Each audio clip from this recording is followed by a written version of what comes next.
శ్రీమాత నమః. రాజస్థాన్లో 13 సంవత్సరాల చిన్నపిల్లని బాధ పెట్టారు కదా, 5 రోజుల పాటు. 32 మంది వెధవలు. ఆ వెధవల్ని కొడుతుంటే అందులో 16 మంది దొరికారట. వాళ్ళని తాళ్ళుతో కట్టేసి ఆ రోడ్డు మధ్యలో కొడుతుంటే వాళ్ళు బాబోయ్ బాబోయ్ అని అరుస్తున్నారు. ఆ వెధవలకి ఆ కర్రతో కొడుతుంటే బాబోయ్ బాబోయ్ అని అరుస్తున్నారు కదా, మరి ఆ బాధ, ఆ నొప్పి ఆ చిన్న పిల్ల పడుతుంటే, ఆ చిన్న పిల్ల ఏడుస్తుంటే అరుస్తుంటే వాళ్ళ మనసు కొంచెమైనా కరగలేదా? అప్పుడు తెలియలేదా వాళ్ళకి నొప్పి? ఆ వెధవలకి, ఆ వెధవలందరినీ అసలు మాటల్లో చెప్పలేనంతగా ఆ వెధవల్ని శిక్షించాలి. ఛీ, అది వింటుంటే రక్తం మరిగిపోయింది. ఒక్కొక్కడు ఎలా బాధ పెట్టారు అనేది వింటుంటే ఏడుపొచ్చింది. ఆ అమ్మాయి అలా అసలు తనకి తనే తెలియని ఆ స్థితిలో నేను వెళ్ళిపోయిన తర్వాత వాళ్ళని పట్టుకుంటారు అని మాట్లాడుతుంది. అలాగే ఇంకొక వీడియోలో ఒక అధికారి ఎవరో మాట్లాడుతుంటే నన్ను ఇంటి దగ్గర వదిలిపెడతారా అని అడుగుతుంది. అసలు ఆ అమ్మాయిని చూస్తుంటే కడుపు తరుక్కుపోయింది. నిన్న మధ్యాహ్నం ప్రాణాలు వదిలిపెట్టేసింది. ఆ వీడియో చూసిన ప్రతి ఒక్కరి రక్తం మరిగిపోయింది. వెధవలు, కామాంధులు ఎంత దాడి చేశారు ఈ పిల్ల మీద, వాడు బ్రతకకూడదని ప్రతి ఒక్కడు అనుకున్నారు. ఇలాంటి సంఘటనలు ప్రతి చోట జరుగుతూనే ఉన్నాయి కదా. చిన్నారి మీద అసలు వయసుతో నిమిత్తం లేదు. 5 సంవత్సరాల ఆడపిల్లైనా 60 సంవత్సరాల ముసలావిడైనా సరే వాళ్ళకి వయసుతో నిమిత్తం లేదు. ఆడది అయితే చాలు ఏడిపించడానికి. ఈ మధ్య కాలంలో మరీ దారుణమైపోయింది. తండ్రి కూతురి మీద ఇలాంటి అఘాయిత్యాలు చేసిన సంఘటనలు నిన్నే చూశాను సామాజిక మాధ్యమంలో. ఒక కొడుకు తన తల్లి మీద చేశాడు అఘాయిత్యాన్ని. 52 ఏళ్ల వయసు తల్లిది, 25 ఏళ్ళు వయసు ఆ వెధవది. ఏ విధంగా ఆ తల్లిని అలా చూడాలనిపించింది ఆ దరిద్రుడికి, ఆ కామాంధుడికి? సమాజం ఎటుపోతోంది? ఒక అక్క చెల్లి అనే సంబంధం లేదు. అసలు ఎవరికి ఎవరు సంబంధాలు లేవు. ఎవరి మీదైనా ఎవరికైనా ఏదైనా కలిగితే ఆన్ ది స్పాట్ అది తీర్చేసుకోవాలనే దారుణమైన మనస్తత్వం బాగా పెరిగిపోయింది. తన తల్లి తన కూతుర్ని బయటికి పంపించేటప్పుడు జాగ్రత్తగా వెళ్ళిరా, ఎవరితోనూ మాట్లాడకు, తొందరగా వచ్చి తెలియని వాళ్ళతో అస్సలు మాట్లాడకు అని ఎంత వేదనతో తల్లి కూతుర్ని బయటికి పంపిస్తుంది. లోపలికొచ్చి ఎన్నో మొక్కులు మొక్కుతుంది, నా కూతుర్ని సురక్షితంగా ఇంటికి చేర్చేయి అని. ఆ తల్లి మళ్ళీ తన కూతురు ఇంటికి వచ్చే వరకు నదెనగండ 100 ఏళ్ల ఆయుష్లా గడిపే రోజుల్లోకి మనం వచ్చేసాం. ఈ మధ్యకాలంలో కొంతమంది ఆడపిల్లలు కూడా పెళ్లి చేసుకుని భర్తలని హింసిస్తున్న సంఘటనలు కూడా వస్తున్నాయి. ఇప్పుడు ఈ రాజస్థాన్ సంఘటన విన్న కొన్ని గంటల్లోనే ఒక అమ్మాయి తన భర్తకి హార్పిక్ ఇంజెక్షన్ చేసేసిందంట. అసలు ఎందుకు అంత క్రూరమైన మనస్తత్వం వచ్చేస్తుంది? ఎందుకంటే మనం మన పిల్లలకి నువ్వు బాగా చదువుకో, లెక్కల్లో మార్కులు తెచ్చుకో, అందులో మార్కులు తెచ్చుకో, సైన్స్లో మార్కులు తెచ్చుకో, ఐఐటీలో మార్కులు తెచ్చుకో, జేఈ మెయిన్స్లో మార్కులు తెచ్చుకో అని చెప్తున్నామే తప్ప సంస్కారంలో 100కి 100 మార్కులు తెచ్చుకో అని మనం చెప్పటం లేదు. వాళ్ళు తెచ్చుకోవాలి అంటే సంస్కారము అనేది మనం ముందు మన పిల్లలకి నేర్పించాలి కదా. ఆ విలువలు నేర్పించే సమయం ఎక్కడ? ఇంట్లో ఆడపిల్లతో ఒక అన్న గాని ఒక తమ్ముడు గాని సరిగ్గా మాట్లాడకపోతే ఎరా ఎందుకు దాన్ని అలా మాట్లాడతావు అని అడుగుతామా? అడగం. పైగా దాన్నే తిడతాం. నువ్వు నోరు మూసుకుని లోపలికి పో, వాడు మగాడు అంటాం కదా. ఖచ్చితంగా ఇలాగే జరుగుతుంది. ఇంట్లో ఆడపిల్ల అదేదో షార్ట్ 3/4 వేసుకుంది అని అనుకోండి, ఏంటే ఈ బట్టలు అని ఆడపిల్లని తిడతాం.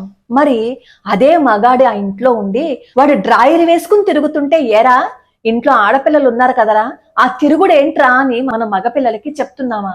చెప్పాం. ఎందుకంటే వాడు మగాడు కాబట్టి.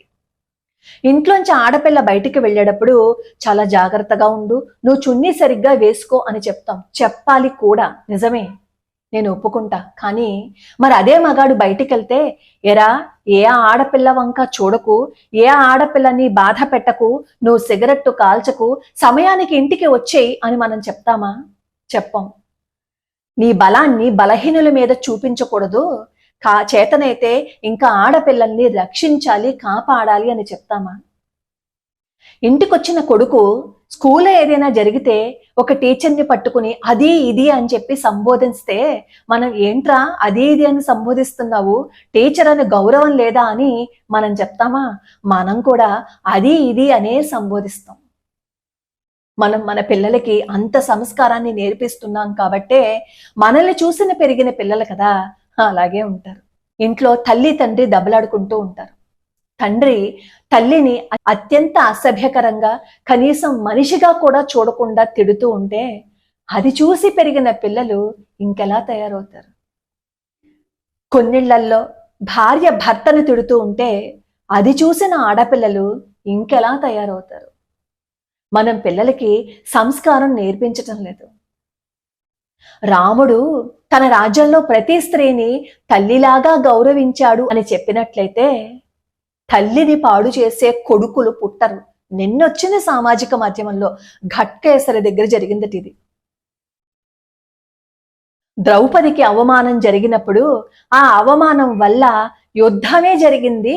స్త్రీని అవమానిస్తే సమాజం నాశనం అయిపోతుంది, ఎవ్వరూ బాగుపడరు, స్త్రీ కంట్లో నుంచి నీళ్లు వస్తే అకారణంగా ఆ కుటుంబం బాగుపడదు అని మనం మన పిల్లలకి ఎప్పుడైనా చెప్పామా? చెప్పలేదు. సంస్కారంతో మనం మన పిల్లల్ని పెంచలేదు. ఎంతసేపు చదువుకో, మార్కులు తెచ్చుకో, చదువుకో, మార్కులు తెచ్చుకో, డబ్బులు సంపాదించు, ఇలా మాత్రమే మనం మన పిల్లల్ని పెంచం. ఆడపిల్లల మీద అత్యాచారాలు జరగకూడదు అన్నా, ఆడపిల్లల మీద అఘాయిత్యాలు జరగకూడదు అన్నా, ఇటు మగపిల్లల మీద దాడులు జరగకూడదు అన్నా మనం ఏం చేయాలో తెలుసా? ముందు మన పురాణాలలో ఉన్న మంచి విషయాలని మనం మన పిల్లలకి నేర్పించటం మొదలుపెట్టాలి. కడుపులో ఉండగానే కదా ప్రహ్లాదుడు అన్నీ నేర్చుకున్నాడు. కడుపులో ఉండగానే కదా ఆయన నారాయణుడి గురించి తెలుసుకుని నారాయణుడి మీద భక్తిని పెంచుకున్నాడు. ధ్రువుడు 5 సంవత్సరాల వయసులో తనకి జరిగిన అవమానానికి అడవికి వెళ్ళిపోయి తపస్సు చేశాడు. ఈ రోజు ధ్రువ నక్షత్రంగా మారలేదా? మదాలస తన పిల్లల్ని ఉయ్యాల్లో వేసిన దగ్గర నుంచి పిల్లలకి మంచి బుద్ధులనే నేర్పించింది. పురాణాల్లో ఒక్కసారి మనం వెళ్ళి చూస్తే ఎవరు ఎలా ఉన్నారు, ఎవరు దేని వల్ల చెడిపోయారు, ఎవరు దేని వల్ల బాగుపడ్డారు అన్నవి మనకి పురాణాల్లో కనిపిస్తే వాటిని వదిలిపెట్టేసి రాముడు మాంసం తిన్నాడు, రాముడు శివలింగాన్ని అక్కడ స్థాపించలేదు అని గొడవలు పెట్టుకుని చేస్తున్నాం. ప్రతి పనికి మాలిన విషయానికి మాట్లాడే మనం అందులో ఉన్న మంచి విషయాలను తీసుకుని ఉండుంటే ఈరోజు ఒకళ్ళ మీద ఒకళ్ళు ఇన్ని అఘాయిత్యాలు చేసుకుని ఉండేవారు కాదు.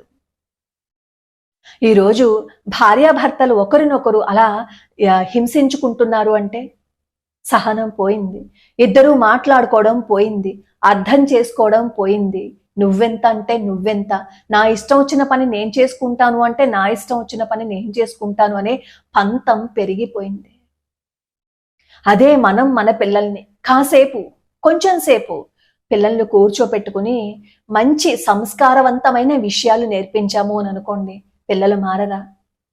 మనం అనుకుంటాం ఈ మొబైల్స్ వల్ల, ఈ యాప్ల వల్ల, లేదు అంటే ఇంకా మధ్యాహ్నం వల్ల పిల్లలు పాడైపోతున్నారు, అవి ఇవ్వకుండా ఉంటే సరిపోతుంది అని. అవి ఇవ్వకుండా ఉండడం కుదురుతుందా చెప్పండి? అవి ఇచ్చినా మన పిల్లలు పాడవకుండా ఉండాలి అంటే సంస్కారం నేర్పించాలి మన పిల్లలకి. సంస్కారం నేర్పిస్తే మాత్రమే ఇక ముందు జనరేషన్స్ బాగుంటాయి. లేదు అంటే ఈ అఘాయిత్యాలు అలా జరుగుతూనే ఉంటాయి. నేను ఈ వీడియోలో ఎవరో ఒకరిని జడ్జి చేయడానికి మాట్లాడటం లేదు. అది ఆడవాళ్ళ మగవాళ్ళ అని కాదు, బాధింపబడిన వాళ్ళ బాధపడ్డ వాళ్ళ ఈ 2 కేటగిరీస్ ఉంటాయి. మగపిల్లలకి ముఖ్యంగా చెప్పండి, ఆడవాళ్ళని గౌరవించు, ఆడవాళ్ళని విలాస వస్తువుగా చూడొద్దు, ఆడవాళ్ళకి ఏదైనా కష్టం వస్తే ఆదుకో, ఒక మనిషిలా ఉండు, రాముడిలాగా ప్రవర్తించు, కృష్ణుడిలాగా ఆడపిల్లని శీలాన్ని నువ్వు రక్షించాలి అంటూ మనం పిల్లలకి పదే పదే నూరిపోసాము అని అనుకోండి, వాళ్ళల్లో ఇంక పిచ్చి భావనలు రానే రావు. మనం ఏది చేస్తే, మనం ఏది మాట్లాడితే దానినే వాళ్ళు అల్లుకుంటూ పోతారు పిల్లలు. మంచి విషయాలు మాట్లాడి పిల్లల్ని ఈ దేశానికి సంస్కారవంతమైన పౌరులుగా తీర్చిదిద్దే ప్రయత్నం చేద్దాం. అలా చేస్తేనైనా ఇకపై పిల్లల మీద దాడులు జరగకుండా ఉంటాయేమో. అప్పుడు మీరు అనొచ్చు, పిల్లలేనేంటండి, పెద్దవాళ్ళు కూడా చేస్తున్నారు కదా, 50 ఏళ్ళు వచ్చేసిన వాళ్ళు కూడా చేస్తున్నారు కదా అంటే అది పెద్దవాళ్ళ చిన్నవాళ్ళ కాదండి. బీజం ఎక్కడ పడింది, ఎలా పడింది, వాళ్ళు పెరిగిన ఆ వాతావరణం ఏంటి, వాళ్ళ ఇంటి పరిస్థితులేంటి, వీటన్నిటి మీద ఆధారపడి ఉంటాయి. మనం ఎంతసేపు డబ్బులు సంపాదించుకోవడం కోసమో, లేదు అంటే ఇంక దేన్ని సంపాదించుకోవటం కోసమో మన సమయాన్ని వెచ్చిస్తున్నాం. కానీ ఏదైతే శాశ్వతంగా నిలబడిపోతుందో, ఏదైతే మనల్ని ఉద్ధరిస్తుందో దాన్ని వదిలిపెట్టేస్తున్నాం. ఈరోజు ఈ సమాజాన్ని మార్చేది ప్రభుత్వం ఒక్కటే కాదు, చట్టం ఒక్కటే కాదు, ఏ ఒక్కరి బాధ్యతో కాదు, ఇది ప్రతి ఒక్కరికి ఉంది బాధ్యత, ముఖ్యంగా తల్లిదండ్రులకి. ఈరోజు మనం మన కొడుకుకి ఒక మంచి విలువ నేర్పిస్తే రేపు ఒక అమ్మాయి సురక్షితంగా ఇంటికి చేరిపోతుంది.